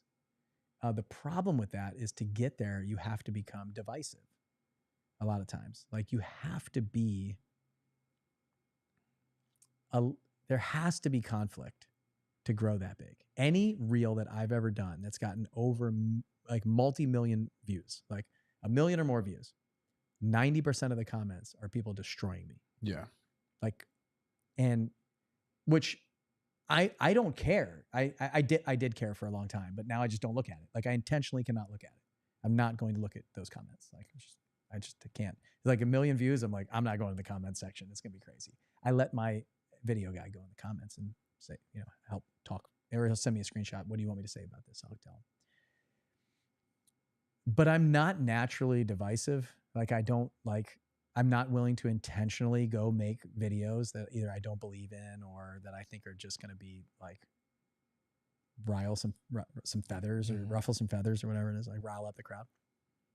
So, I want somebody to come in, and I looked at if we think that like followers and viewership and all that stuff is important, right? For a business, which it is. Like we're going way towards the social media side of things. Then, I mean, paid ads are insanely expensive and all that stuff, and just recording a show and putting it out there. It's just not how we grow anymore. It's just not. So if that's the case, when I looked at our organizational chart, I was like, we're not a media company. We have like one videographer. So like 95% of our company is fulfillment. We're building the best. Like I've spent my entire career building best, but nobody knows who we are. So I need someone, and I need, if we're going to do this, this is how things work. If you make a change, I'm super scared to even talk about this, especially like I know we're live in a bunch of places. If we're going to make that shift, now I have to publicly announce it. I have to tell my people about it, and I have to stay on mission for a long period of time with very little results. And I got to plant my flag, which is incredibly scary. I also have to hire a head of growth. I have to go find a creative director. I have to go buy equipment. I have to go hire a media team. I have to go do all, and I have to move the company in a different direction with no results. Yeah. Super scary. But we also have to believe that is the path, right? That is actually going to be a long-term benefit to us. And so this could go for anything. Maybe you want to switch from wholesaling to flipping, or flipping to wholesaling, or like whatever. You want to start buying rentals or whatever it is, but you have to, as the leader, you have, again, and then I have to do it with a smile on my face. Yeah. And I have to invest the money, but I think it's obvious. I mean, it's been proven. I mean, I can name dozens of people that I can say they have a massive business because of their following. 100%. And like Myron Golden teaches that a lot of the time too. Like he's talking about like how much money he has made on social media. Like even he just bought a house and he's putting like a golf simulator in there, and he now going to start a YouTube channel to be able to show like some of the things teaching golf with his simulator, and using that, making money from YouTube to pay for his house. Yeah. So I mean, Myron's a great example. I remember I was there when he, I joined the same YouTube program as him at that time. Daryl Eves, who was amazing YouTube program, and just watched like his growth has been exponential on YouTube, and it changed his entire business. And the thing that I saw that he did that I didn't do was he went all in on it. He was a 10 out of 10. He went all in, and I went all in until my guy left. And then I was all in on something else. So I go all in and I try to build a system, and then I put somebody in place to run the system. And then when the system breaks that's the problem with being an entrepreneur and being an owner. You got a great system and it's people. When the people leave, you got to get back in there. Like that's the difference between being a W-2 employee and being the owner of the business. Is when somebody doesn't show up and the toilet's leaking and you're the owner of the business, you're fixing the toilet. Yeah. You're in there. It's 2:00 in the morning. Doesn't matter. You're getting the call. And so I just watched Myron did an amazing job because he went all in on it, dedicated, committed, found the right people, grew it, and kept doing it over and over and over again. And everybody looks now at like the massive channel, massive results, but you watch the work. The amount of time that's put in behind the scenes is what's creating that. So I didn't do it, and we stalled. Yeah. So, so I'm saying, all right, this is my year. It's now. Like we're hiring someone, we're going to build this out, and we have to commit to it. Yeah. That's what I told Adam. I said, we have to commit to this. Like the three of us. Mm-hmm. Yeah. So question, what do you do when you face those kind of super hard, scary moments? What are some of the things that you can do as an entrepreneur that might be afraid to take the next step, or to continue to grow, or to go through that pain journey to get to the end result? You got to have a running mate. You got to have people around you that are going to pick you up when you're down, because you're going to be up and down. Like there's a serious entrepreneurial roller coaster, And you've got to get people around you who, when you're down, they're picking you up. And when they're down, you're picking them up, because it's like 90-degree out of phase. There's a cycle of this. You're going to have good days when they're not.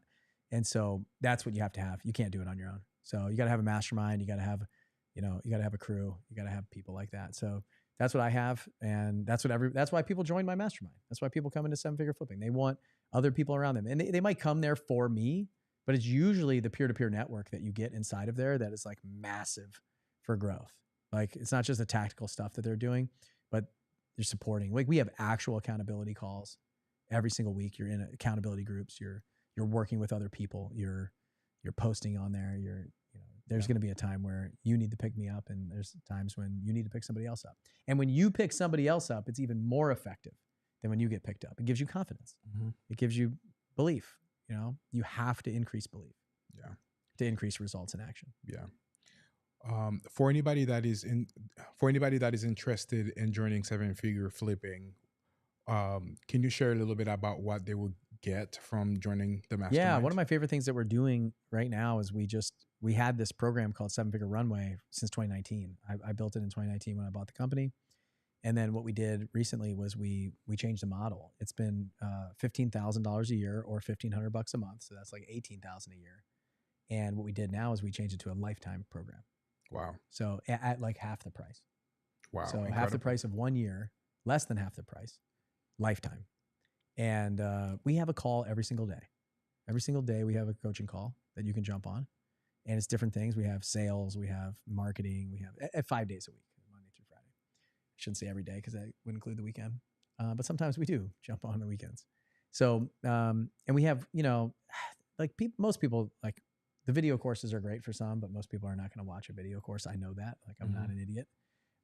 But a lot of things you can just look back on some of the things that we've trained. There's an entire system of my business laid out in a course. But we do the daily calls because we know people want like Q&A. They want like actionable items. And then we have a bunch of like benefits inside of there, like discounts and other people we work with, like vendors. We try to like negotiate the best pricing on things so people can have massive tools available to them that aren't available if you're not inside the community. And then we do like local meetups to them. So we're starting to build out this local meetup. So like Tampa will have a meetup, and I'll have my meetup in Nashville for members. And then we do other events as well throughout the year. And then we have like higher level programs for people who are doing. You got to be qualified though. You got to be doing 10, 15 deals a year minimum to even be ready for that. And then, we have altitude groups where we have small group accountability every single week. We got in-person events. We got a bunch of people that are doing anywhere from 200 to 300 houses a year down to 30 or 40 houses a year with massive margins, So, yeah, and we just help them kind of like pick their path. There's a bunch of other stuff. Like we help people hire, do personality assessments and do calls with them. So like figure out who they are, where their strengths and weaknesses are, and, who that first hire should be, all kinds of stuff. So, yeah. Yeah, it's really a community. I think about like we have accountability, a community, and this enhanced opportunity. Like my friend Barry always taught me. Yeah. I call it ACE. Yeah. Accountability, community, enhanced opportunity. So yeah. And we, help them build the business that they want or side hustle. Maybe you just want to buy a couple houses a year. Yeah. It's a great place to be. And it's like, it's insanely affordable. Like on the grand scheme of things, like, we're like $8,000 for a lifetime program. Yeah. Very cheap. Yeah. What is your favorite success story from 7-figure flipping? I got so many. One of my favorites is we had these like introvert couples, like totally introverted. They met on the internet. They were like internet dating from across the world in like video game. They played video games together, ended up getting married, and they came into our community like really quiet and reserved. And they built a business that was like, they didn't like talking to people and stuff like that. They built a business that was like multi-million-dollar business as like total introverts. Like this is the opposite of what you would think would be like a big and amazing business owners now. Like went on to buy apartment buildings and start some financial company and stuff. I got so many. We had a teacher who was divorced, and her background is interesting. A low-paid teacher, had money with her husband, but he took it all. And then she found us and came into the community, found a ton of confidence, did really, really well in real estate in Tulsa. And now has built like a big like women's meetup group there and community and all this stuff. And she still comes to the events and coaches back on some of the things like raising money and building a community and stuff. So, and then, I mean, I got a guy who still uses his own money and flips a bunch of houses in Washington and probably does, I don't know, he probably does 10 or 12 deals a year, but they're big margin deals, nice renovations. And he still uses his own money every year. I tell him not to, but he's now running our 7-figure foundation, our charity. And he was the guy, I think you were there. He's the guy that came up and gave the award to us at the end. Yeah. And I mean, that guy donates probably more to our foundation time and money than anybody else. And he travels around with his new wife all over the world all the time. So he's got a great life and he's always smiling and happy. And then probably some of my favorite are some of the kids. We got a 16-year-old kid who's flipped like 6 houses. I was at a house that he's flipping right now with his dad, 12,700 square feet in Tampa yesterday. We just got done filming the TV show with him. And he's, you know, in our Kids Who Flip TV show, and he's probably made a couple $100,000 flipping houses, and he's did most of it before he was turned 16 years old. Yeah, that was gonna be my next question for you. Yeah. I feel like you could go down the list because I was there 2 weeks ago picking up the apples from you, and I got a chance to just like, you know, sit in the back, like fly on the wall, listen. And you took about like, I don't know, 30 to 40 minutes giving awards to a bunch of like probably like 20, 25 people, which was incredible. But I was going to ask you what are some of the different levels of awards that you award to people. But I think a more important question could be like, why did you start doing the Kids Who Flip show? Oh, yeah. I mean, we had kids in our community that were flipping houses, like real kids, like 12 to 15, 16. We had a 17-year-old girl that had done like 8 houses. And it was just really cool. Like we were inspiring the next generation. We started this coaching group mastermind called Teenage Tycoons. So we have a kids and family mastermind also. And then my partner, Ryan Whitefield, who lives here in Wesley Chapel, he said, hey, I want to do this show. I want you to be the host. So it wasn't even my idea. So I can't take credit for it. It was Ryan. And his son is the kid who's flipping that house with him. And he wanted to, you know, get his son's story out there to inspire other kids and then other parents and anybody. Like if you see a 15-year-old flipping a house, like what's your excuse not to do it? You know, this kid's got to go to school and sports and be a kid, you know, and you don't really have an excuse. So he brought it to me and we did it. It was, we had to raise money for it. It took about 3 years to develop and figure out the model, and we own the show. It just came out on TV. We're negotiating some, hopefully, future contracts with some networks now, and we just finished filming 2 more kind of seasons of it. So it's a challenge edition, and then we filmed this big $1 million house. Wow! So we just wrapped yesterday. We wrapped the 3rd kind of season of the show. So one's coming out right now, and then the other 2 will come out in the next, I don't know, 6 months or so. Awesome. What is the biggest benefit that you've seen that you've gained from starting the show? Probably, again, that one word keeps coming back: perspective. Like seeing these kids, they're like just being around them and spending more time with them. The benefit to me is, we have a massive tax benefit for our investors, but I don't know. Eventually it might benefit. I think it fits the big media company kind of direction. So eventually I feel like we're like, I don't know, season 1 of like a show you've never heard of right now. So people don't know about it, and we'll eventually find out about it, and hopefully it hits. But everybody who's watched it or heard about it is blown away by what we're doing. Like the impact that it's making this like little ripple effect right now of these people going, people need to learn about it. People need to see this. Like this can change the trajectory of the youth that we have out there. Yeah.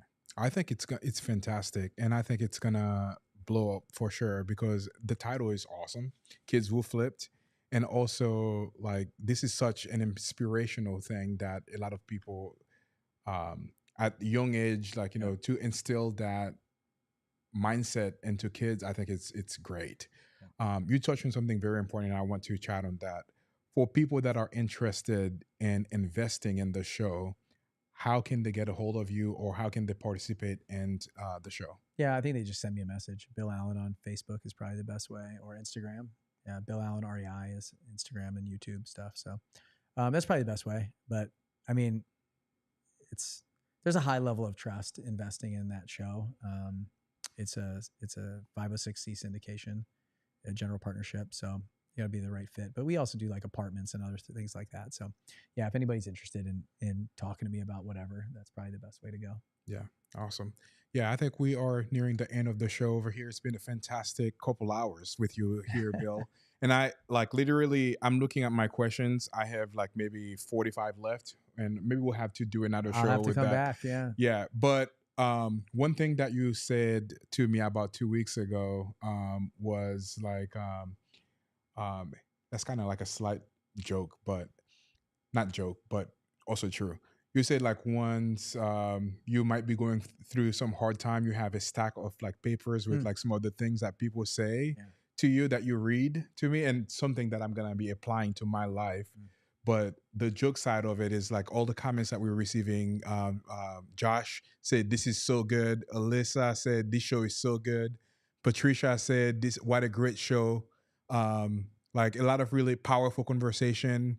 So I'm gonna probably write all of those in my desk over here and just kind of put it over there. So it was such a great time having you on the show, and thank you for sharing, you know, so much great value for, you know, people.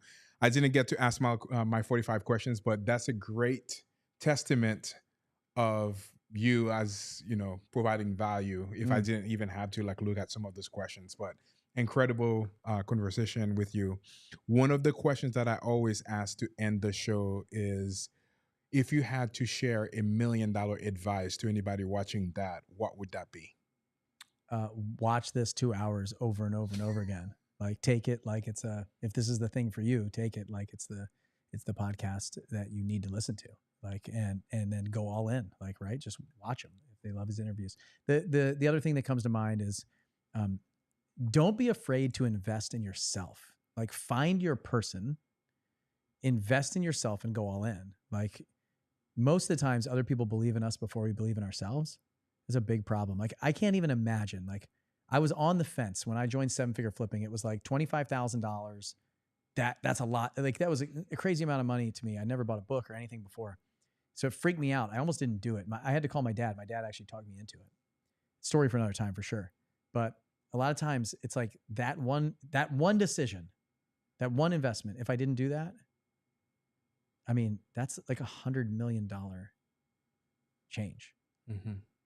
So I was scared and unwilling to invest $25,000 because I couldn't control the outcome.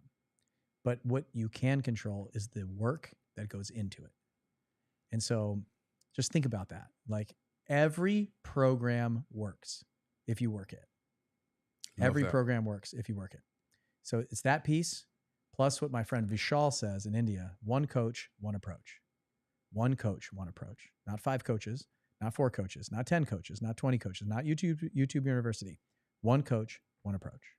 So those two things combined, like, the skill that I learned from investing $25,000 in 7-Figure Flipping changed my life forever. Like, no one can take away the skills, information, and knowledge that I have from that. And I can just reproduce every single year, whether I'm a member or not. Yeah. So it's like, that's like life-changing. So don't be afraid to invest in yourself. If you're afraid to invest in yourself, you probably don't believe in yourself. And so that's the thing that needs to change. Yeah. Not the fact that you don't trust the guru. Yeah. Like, if you're online right now bashing the gurus and you're in my comments telling me I'm a scammer, like, you have problems. You got to look in the mirror and figure out what that problem is. Yeah. And work on that. Yeah, absolutely. Earlier today, and I don't know if you're gonna have anything for that, but earlier today you said you could look at the studio now that you come through it. You can look at my social media. You can look at the show and tell me exactly what I can do to improve that or to kind of get it to next stage. Now that you've gone through the studio, I don't know if you've seen much things on my social media, but what is the biggest piece of advice from an outside perspective that you would give me if I wanted to take this and making it the next big thing? You find 5 other people that are doing something like this and just study what they're doing. And if they're having more success than you at it, just look at what they're doing and why. And just look and see what's having 10 times more success. So you look at their social media and you see like the reel that has 10 times more than their average or more, or 50 times or 100 times, and look at it and then break that down and analyze what it is that they're doing and then do it your way. Do like same thing, same formula in your voice. So Rudy Moore would be one that I would recommend. You know him down in Miami? Mm-mm. He's got a studio a lot. I don't know if it's like this. I haven't been to his studio, but he's doing something like this where he does interviews and he's doing a lot of media and stuff like this with different backgrounds and setups like this. So I would study, like I would go find 5 or 6 or more people, but 5 is a good number, and look at what they're doing and how many views they're getting and what and how they're chopping stuff up and what they're doing, and then even go there if you can, or figure out how to study. I love to study what other people are doing and then make a Frankenstein model for myself. I love it. So that's what I would do if I was you. I don't know the answer yet because I haven't like studied it, but Yeah. I mean, your setup is amazing. This place is really, really cool. You have a ton of different areas here. So if anybody's interested in coming here to make content, to do something, like I would absolutely, like if I lived here, I'd be coming here a lot. Yeah. Adam, if you're still watching that, I want you to come back here, man, and let's shoot some more content. Yes. Now we're a media company. We have to do that. Yeah. Awesome. Any final piece of advice that you would share with anyone watching this? I mean, we said a lot here. I think like if you want it, go get it. Just go get it. Like you have to relentlessly pursue your dreams and don't let anybody get in your way. Yeah. And be unapologetically you. Like do not, like you are uniquely designed to do something better than me. Figure out what that is and go do it. And find out who you need along your side along the way, and forgive yourself for any past failures, any past issues, anything like that. Like don't carry it with you. Those are a couple things. Yeah. For anybody wanting to join 7-figure flipping, can you share that one elevator? I like to call it elevator pitch of kind of what are some of the things that you guys can do to help them completely transform their life by coming from the to the mastermind. Yeah, I mean, we have a whole look. If you're still here after 2 hours, like I'm the head recruiter of the business. So if you like me and my values and who I am, you're gonna like the people in there. Like the people in there, we have very similar character and values, and so that's it. I realize that's the touchy feely version. Like, look, we have the tactics, we have the strategies, but all of that stuff is like you find the community that's right for you, go all in on it, and it's all in there. Like we can help you with whatever you need. Everybody's going to need something different. But if you want to get into real estate, you want to scale a real estate business, you want to grow real estate, it doesn't matter what it is. Wholesaling, flipping, I don't even care. Like in the beginning, if you think you want to buy apartment buildings, like whatever it is, just like come in to a place in a community that you feel welcome, that's like you, that other people and everybody there wants to help and share. So, I mean, if you're still here after 2 hours, then you already know that we're the right people for you. So just do the thing that you need to do. Like pull out the credit card and join. Like it's not that hard. And I love the fact that you were changing the model a little bit to have like a lifetime opportunity for people to do it. And I know there are some other really greater things that you can do it. And I remember you talking about like personal coaching, and I wish we talked about marketing too, but that's another conversation for another time. But yeah, well, it was I want to be respectful of your time because I know you have to leave and attending a meeting, but we went way over. But it was really great conversation. So For anybody that are watching this, how can they follow you or get a hold of you or send you a message or like, say anything to you? Yeah, Facebook, Bill Allen, Instagram at Bill Allen REI, YouTube same. I think I'm on TikTok. Something you can probably find me on there. We're definitely on there doing something. I've just never logged in. Yeah. Yeah, it's probably the best way. 7figureflipping.com. The number 7figureflipping.com is the website's got, all kinds of stuff in there you can check out. I do like regular webinars, trainings, things like that. In my bio on Instagram, there's always a next thing that I'm doing or my team's doing. So I have a tax training tomorrow on Thursday. And then I have the first week of December, I'm doing a money raising challenge. I've raised over $150 million for real estate, and I teach people how to raise money. So. That's a whole talk show in itself over there. How to raise 150 million. That's awesome. But over 150 million. Over. Anybody that wants to join that call to the webinar tomorrow about tax. 7figureflipping.com/tax. 7figureflipping.com/tax. Perfect. And then my money raising is 7figureflipping.com/bill. Let's go. Yeah. Awesome. Thanks so much, man, for being on the show. It was fantastic having you. Thank you. It was awesome. Thanks for having me. There you have it. Don't forget to go and, learn from this guy. I mean, I've learned a ton over the past like 4 weeks when we actually been, talking and also if you are in Nashville, definitely check out his farm. He has the best Come to the apples, literally the best apples. Like this is it feels like, yeah, you don't talk about the apples because the apples are gone. Like the only apples I have left are for my personal collection. Yeah. I eat an apple a day until they come back next year. Yeah. Or if anybody's looking to get some apples, I have 20 more in my fridge right now. I'm selling them for $7 an apple. So, no, it's been fantastic. My kids love it. Like my wife, when I texted you the other day, she saw the text and she said, "Hey, when can we get some more apples?" So we might be one of those people that, subscribe to like a subscription of apples every year. Well, the apples come from Michigan, so they're not my apples. But I'm in Spring Hill, Tennessee at farmers market. It's called Hidden Gem Farmers Market. So if you're ever in town, come by. We're there every Saturday from 11 to 2. And I'm usually there. Like if I'm in town, I'm there. So it's probably the easiest. I tell people, they're like, "Oh, hey, could we do lunch or coffee or can I pick your brain?" I'm like, I don't eat lunch. I eat lunch at my desk. In 5 minutes while I work, and I don't drink coffee, and I'm not driving 15 minutes to a coffee shop to spend 30 minutes, drive 15 minutes back. I have work to do, but you can come to my farm and you can see me there, and I'll answer all the questions and hang out if I can, and we'll talk business on the farm. Yeah, absolutely. There you have it. Thank you for watching. It's been a fantastic time. There you have it. Have a fantastic day. You know what it is? It's fire, baby. Let's go.